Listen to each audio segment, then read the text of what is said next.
Ce ne sont pas les espèces les plus fortes et les plus intelligentes qui survivent, mais celles qui s'adaptent au changement. La théorie de Darwin est parfaitement illustrée par un des grands problèmes de santé publique du siècle, la résistance des bactéries aux antibiotiques. Antibiotiques qui furent la grande révolution médicale du XXe siècle. Le premier antibiotique identifié est la pénicilline. Alexander Fleming, en 1928, s'aperçoit de retour de vacances que ces cultures bactériennes ont été contaminées par un champignon. Le champignon en question, Penicillium notatum, avait stoppé la reproduction des bactéries. Le premier antibiotique, la pénicilline, vient de naître.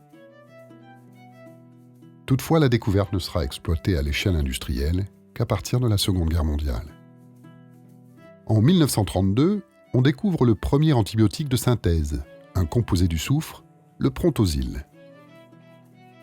C'est un petit miracle qui permet de guérir de nombreuses maladies, jusqu'alors considérées comme incurables.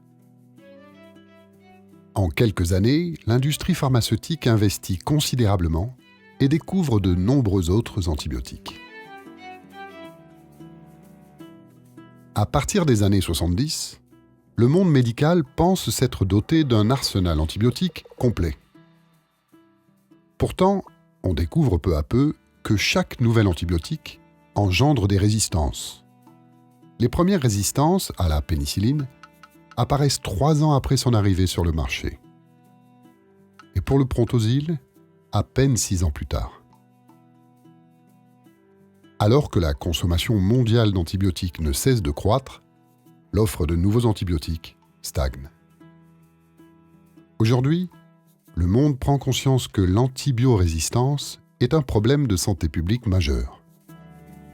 En 2014, pour la première fois, l'OMS publie un rapport alarmant sur l'émergence des résistances aux antibiotiques et sur le manque de données dans les pays en voie de développement.